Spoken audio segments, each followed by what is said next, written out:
Kami bersyukur buat pagi hari ini kami boleh berkumpul, beribadah. Terima kasih buat hari yang Tuhan beri, buat anugerah dan kemurahan Tuhan. Sebentar kami mau duduk diam, mau mendengarkan isi hati-Mu. Allah Roh Kudus urapi setiap kami, buat kami mengerti akan kehendak Tuhan dan mampukan kami untuk menjadi pelaku firman. Dalam nama Tuhan Yesus, kami serahkan di waktu ke depan ini ke dalam tangan-Mu. Haleluya, amin. Kalau ya, silakan duduk kembali Bapak Ibu Saudara. Shalom Bapak Ibu Saudara, teman-teman semuanya. Shalom. Ya, piye kabare? Ya, apik tenan ya. Haleluya. Oke, saya bukan orang Jawa, saya aslinya Kalimantan ya, Pontianak, jadi mix jadi haleluya. Oke, hari ini kita akan sharing mengenai godly community. Katakan godly community, yaitu komunitas rohani. Komunitas rohani, katakan komunitas rohani. Ya, kita akan baca ya di Kisah Para Rasul 2 ayat 41 dan 42.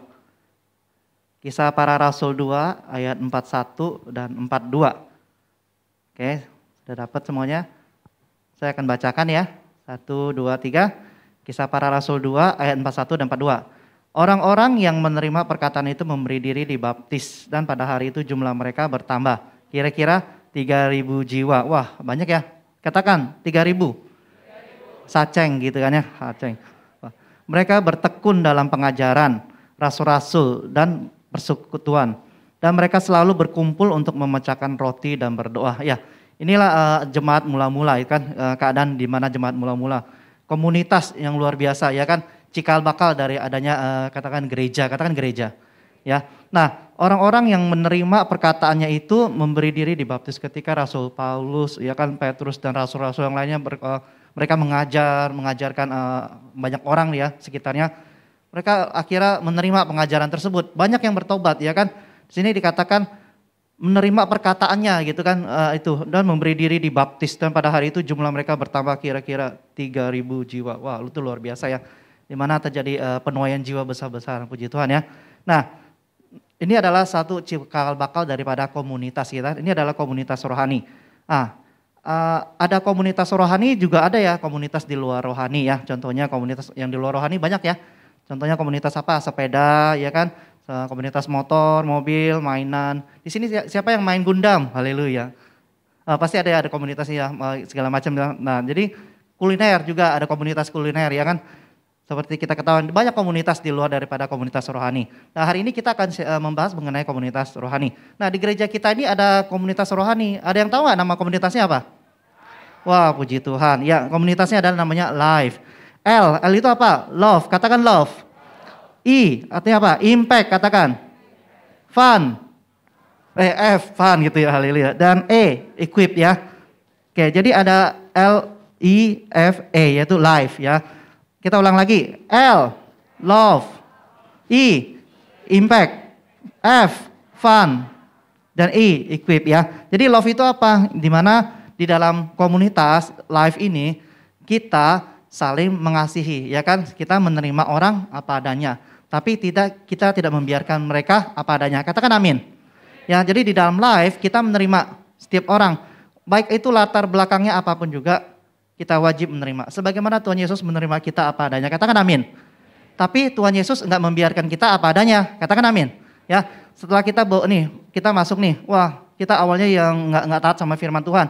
Yaudah, gue mengasihi lu. Tapi kita enggak bisa cukup mengasihi mereka aja, tapi kita di dalam life juga kita ajari mereka. Enggak cuman kita mengasihi mereka, tapi kita membiarkan mereka apa adanya. Enggak, kita ajari mereka. Yuk ikutin firman Tuhan segala macam. Kita mengasihi mereka. Katakan amin. Life itu love ya. I impact. Impact itu apa?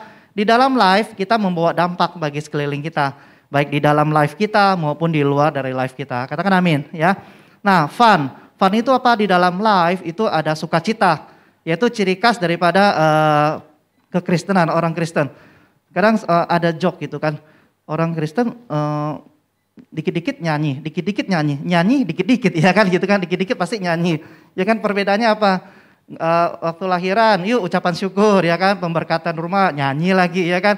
Terus apa lagi?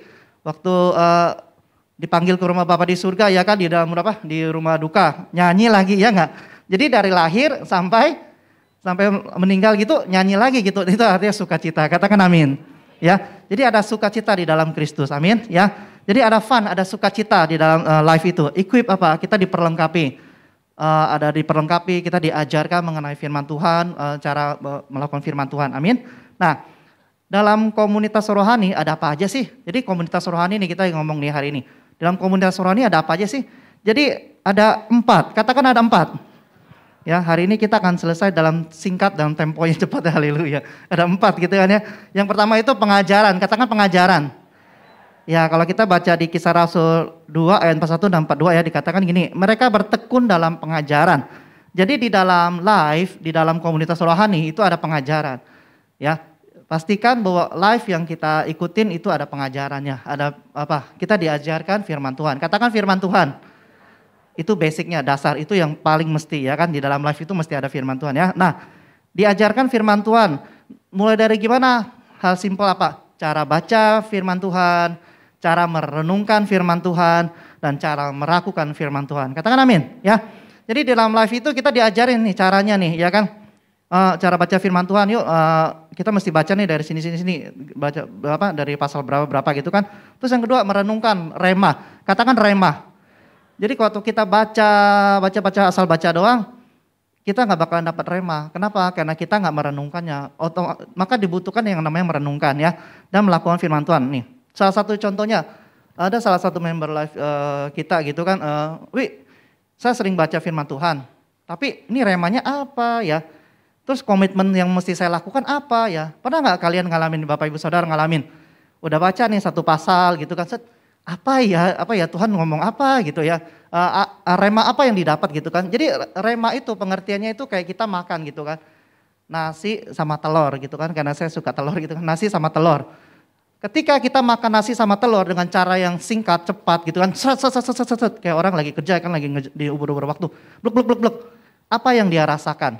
Taste apa yang dia rasakan di lidah dia? Hampir lolos begitu aja. Kenapa? Ditelan gitu aja langsung, karena dia ngejar waktu kan, buru-buru. Sama kayak kita baca firman Tuhan. Aduh, udah mau kerja nih, udah mau kuliah nih, udah mau sekolah nih, udah mau ini nih, udah mau ini nih. Aduh, yang penting baca. Katakan yang penting. Jewer kiri kanan yang katakan jangan gitu ya. Nah, yang penting baca gitu kan, kerja target, jam tayang gitu kan. Nah, itu yang terjadi ketika kita makan nasi sama telur. Coba ya, nasi sama makan telur. Ketika kita makan, kita nggak punya. Kita punya sebentar langsung kita telan. Jadi kita nggak ada taste-nya, jadi nggak ada rasanya kayak gitu loh. Nah, rema itu waktu kita makan nih, wah telur ini juicy, tingkat kematangannya luar biasa gitu kan. Udah kayak chef aja pada telur gitu. Rasanya gurih-gurih ya, ada kecapnya ketika waktu digoreng caramelize. Jadi kecapnya itu mengandung manis, jadi sedap di lidah gitu. Waduh, jadi pada lapar gitu kan ya. Padahal kita lagi bahas telur doang gitu kan. Nah, jadi itu yang namanya rema. Katakan rema. Simple ya. Rema itu it took a little second. Perlu beberapa detik, beberapa waktu gitu kan, beberapa waktu doang. Kita renungin, kita makan. Oke, ini tesnya kayak gini nih. Nah, itu kita seperti rema. Amin. Katakan rema. Jadi waktu kita baca firman Tuhan gitu kan, gitu. Nah, kita renungin sejenak gitu loh. Nah, contohnya kayak gini ya. Nih di ayat Amsal 23 ayat 17 nih. Amsal 23 ayat 17 dan ayat 18. Amsal 23 ayat 17 dan 18 ya. Nih, saya akan bacakan ya. Bapak Ibu Saudara simak ya, ayat 17-nya. Janganlah hatimu iri kepada orang-orang yang berdosa, tetapi takutlah akan Tuhan senantiasa. Karena masa depan sungguh ada dan harapanmu tidak akan hilang. Katakan amin. Ya kan? Nih kayak kita lagi makan nih, pelan-pelan. Boleh nggak kita makannya cepat? Boleh, asal dikunyah. Kalau nggak prosesnya nggak benar gitu kan ya. Nah, janganlah hatimu iri kepada orang yang berdosa. Tetapi takutlah akan Tuhan senantiasa. Karena masa depan itu sungguh ada dan harapanmu tidak akan hilang. Bapak Ibu Saudara, kita lagi belajar kunyah firman Tuhan. Katakan kunyah firman Tuhan. Kita lagi baca, lagi kunyah nih. Ulang lagi nih, nggak ngerti. Janganlah hatimu iri kepada orang-orang yang berdosa. Tetapi takutlah akan Tuhan senantiasa. Karena masa depan sungguh ada dan harapanmu tidak akan hilang. Apa sih yang kita dapat? Rema apa? Ya kan, setelah kita baca 3 kali tadi ya, 4 kali gitu kan. Pasti ada rema yang kita dapatkan. Allah Roh Kudus bekerja luar biasa dalam setiap kehidupan kita. Rema yang kita rasakan, cita rasa setiap orang beda-beda. Katakan beda-beda. Lidah kita kan beda-beda ya. Kita rasakan ini makanan ini terlalu asin. Kalau gue bilang ini terlalu manis. Enggak, kalau gue bilang ini terlalu asam. Karena lidah kita beda-beda ya kan gitu. Nah, Allah Roh Kudus mengajari kita bisa sama, bisa beda-beda. Dalam satu firman Tuhan, dari dua firman Tuhan itu, Amsal 23 ayat 17, boleh tampilkan tadi. Amsal 23 ayat 17. Nah, dari ayat firman Tuhan ini pasti ada rema kita masing-masing kan. Cobanya nih kita dapat gini. Janganlah hatimu iri. Oke. Hari ini Tuhan mau bicara sama saya nih soal jangan iri hati, ya kan? Wah, rema apa yang didapat? Jangan iri hati, ya kan? Terus tindakan apa yang mesti saya lakukan? Tuhan, setelah rema apalagi selanjutnya apa? Komitmen. Katakan komitmen. Saya mesti ngapain ya? Oh, oke. Komitmen saya Tuhan udah ngajarin saya nih. Remanya apa? Jangan iri hati. Terus terus komitmennya mesti ngapain nih? Kita mesti ada komitmen. Kalau enggak kita cuma tahu, oh ya udah jangan gitu, ya udah jangan. Tapi kalau nggak ada komitmen, kita nggak ada follow up-nya. Jadi sepanjang hari ini saya mau belajar Tuhan untuk jaga hati, untuk tidak iri hati. Nah mungkin ada sebagian kita, dapatnya apa nih? Tetapi takutlah akan Tuhan senantiasa. Oh hari ini saya dapatnya apa? Takut sama Tuhan yang senantiasa. Jadi apa yang mesti saya lakukan? Setiap langkah saya mau nanya Tuhan. Katakan amin. Nah itu simpel kan? Rema, katakan rema. Nah ayat di 18-nya. Karena masa depan sungguh ada dan harapanmu tidak akan hilang. Katakan amin. Bapak Ibu Saudara, apa yang kita dapat dari rema ini? Katakan apa? Ada yang dapat apa? Ada yang bilang masa depan, ya kan? Masa depan sungguh ada, ya kan? Ada yang dapat ada apa? Ada harapan di dalam Tuhan, ya kan? Harapan nggak hilang, ya kan? Apa yang kita dapat? Remanya itu, ya kan? Ada masa depan nih, ada pengharapan. Terus komitmen kita apa? Tetap percaya sama Tuhan, tetap berharap sama Tuhan. Katakan amin. Simple ya, itu yang namanya pengajaran. Katakan pengajaran. Mulai dari hal basic, kita baca, kita renungin, dan kita mulai melakukannya. Katakan amin. Ya. Yang kedua, di dalam life ada apa aja? Ada persekutuan, yaitu fellowship. Di mana kita saling berinteraksi ya, satu dengan yang lainnya dalam komunitas ya. Kalau hari-hari ini kita ada live on-site dan juga ada yang di live juga ya, online ya. Kita bisa mengobrol, merayakan ulang tahun bersama-sama gitu kan, makan bareng-bareng. Itu saling mengikat persaudaraan kita. Katakan amin ya. Itu live itu ada persekutuan. Yang ketiga di dalam live ada apa aja? Ada berdoa. Katakan berdoa. Ya. Jadi dalam live kita diajarin berdoa dan kita saling mendoakan. Jadi A, B, C, D, E. Ketika A doain si B, B doain si C, C doain si D, D doain si E. Terus E doain A. Satu circle gitu, satu lingkaran. Kira-kira semuanya kena dapat doa nggak? Dapat semua, nggak ada yang meleset, nggak ada yang nggak dapat doa. Itulah yang artinya kita saling mendoakan. Doa itu apa? Kita apa? Berkata-kata mendoakan untuk teman-teman kita, berkata-kata kepada Tuhan, permohonan ya kan kepada Tuhan. Simple, hal itu berdoa ya kan. Nah kita diajarin cara berdoa, yuk kita doain si ini. Nah sebelum doain kita kasih nanya dulu, kira-kira apa yang mesti lu doain? Ini gue mau nih supaya gue bisa dalam sekolah, dalam kuliah gue bisa gini. Nah saling kita doakan tuh, circle kayak gini. Itulah di dalam life itu yang namanya ada doa. Katakan doa. Ya, jadi kita saling doakan. Oh ternyata kok dia tahu ya hari ini ada doa ya. Iya sebenarnya gue lagi butuh jawaban doa nih, gue butuh gini. Ya udah, gue dukung doa ya. Jadi saling mendoakan. Amin. Jadi di dalam life ada doa. Yang keempat, di dalam life ada apa sih? Ada katakan jadi berkat. Jadi berkat, impact ya, baik itu ke dalam maupun keluar. Nih saya akan bacakan ya di Roma 15 ayat 1. Roma 15 ayat 1. Oke, kita yang kuat wajib menanggung kelemahan orang yang tidak kuat. Dan jangan kita mencari kesenangan kita sendiri. Di dalam life apa? Katakan kita saling menguatkan.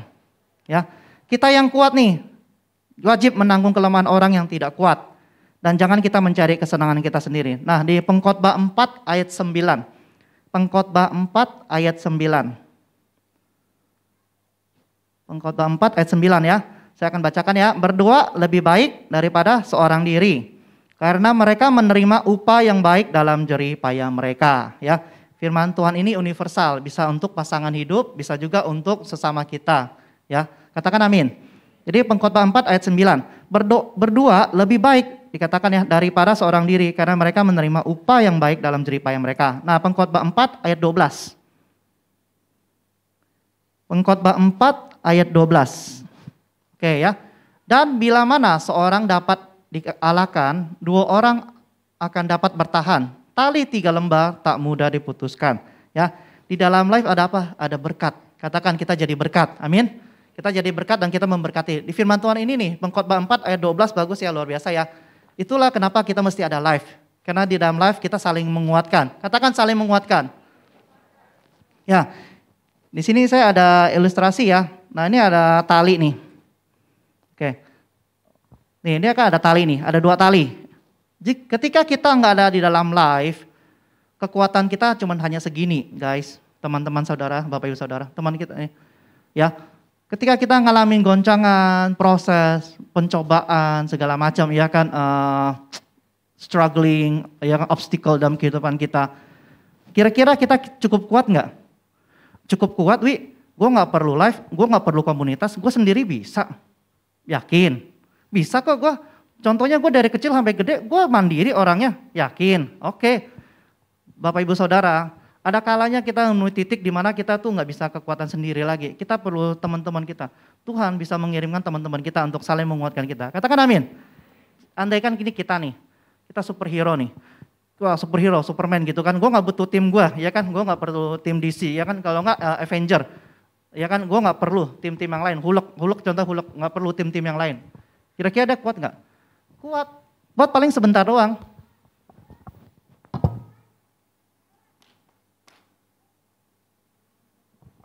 Lihatan nggak? Ngeri ya. Ketika putus itu ngeri banget loh. Ketika seseorang berasa kuat, terus ketika dia ngalami struggling, percobaan segala macam, pergumulan. Ketika dia tidak ada komunitas, dengan siapa dia mau cari? Dia nggak kuat. Ya kan? Nggak ada. Tapi ketika kita di dalam komunitas, kita awalnya sekecil gini, kita kumpul jadi komunitas segede gini gitu kan, berkumpul jadi satu, Avenger gitu kan. Nah kira-kira bisa putus nggak?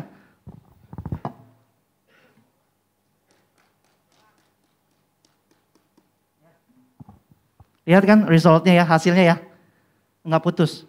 Kenapa? Karena together, katakan together, bersama. Di dalam komunitas ada kebersamaan, ada saling. Kita saling menguatkan. Hari-hari ini Bapak Ibu Saudara yang belum di dalam komunitas, yuk saya rindu mengajak setiap kita yuk tergabung dalam komunitas.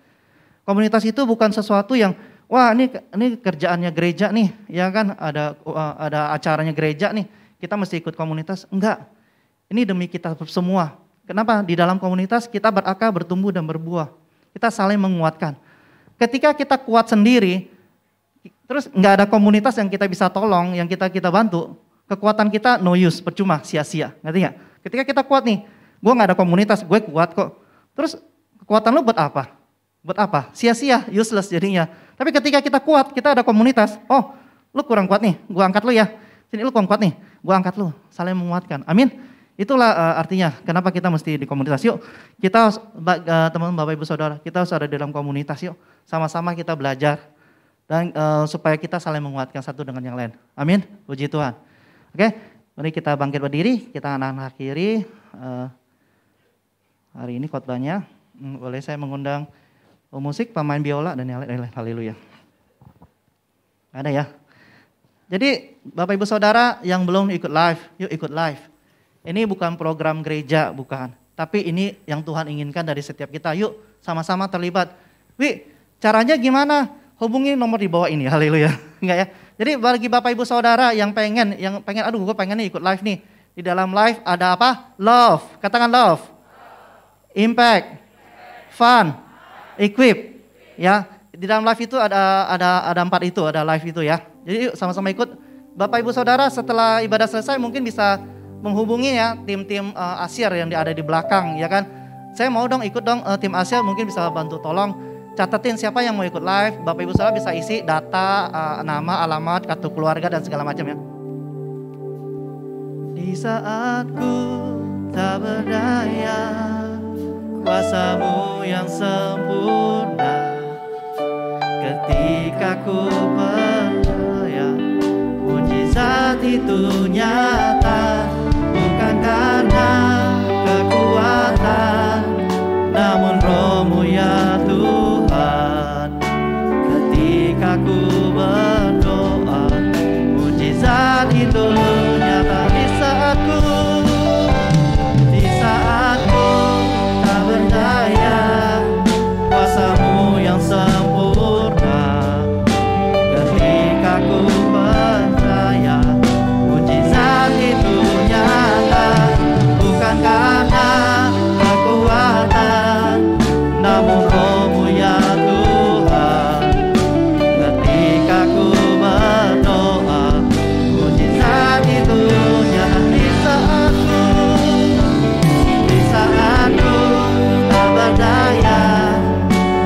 karyamu yang sempurna.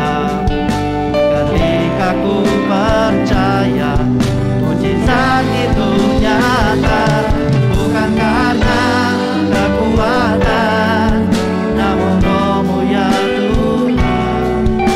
Ketika ku berdoa, mujizat itu nyata. Hari ini kami telah mendengar firman Tuhan. Komunitas rohani, tempat kami berakar, bertumbuh dan berbuah. Tuhan, kami mau meresponi firman-Mu. Kalau hari ini kami sering skip, ayo ikut live yuk. Enggak deh, ntar aja, enggak ada waktu. Buat apa sih ikut live? Kerohanian saya udah cukup bagus kok. Saya ada saat teduh, saya ada ke gereja. Kayaknya komunitas kurang perlu ya. Kalau dahulu kami sempat mikir kayak gitu, Tuhan, ngapain ikut live? Tapi firman Tuhan katakan, dan bila mana seorang dapat dikalahkan, 2 orang akan dapat bertahan. Tali 3 lembar tak mudah diputuskan. Tuhan, kami mau meresponin firman-Mu, biar kami mau masuk di dalam live, masuk di dalam komunitas rohani, di mana kami saling mengajar, saling diajar, kami saling menguatkan satu yang lain, kami bermanfaat, membawa berkat, jadi impact bagi sekeliling kami. Terima kasih, kami mengucap syukur Tuhan, dalam nama Tuhan Yesus. Haleluya, amin.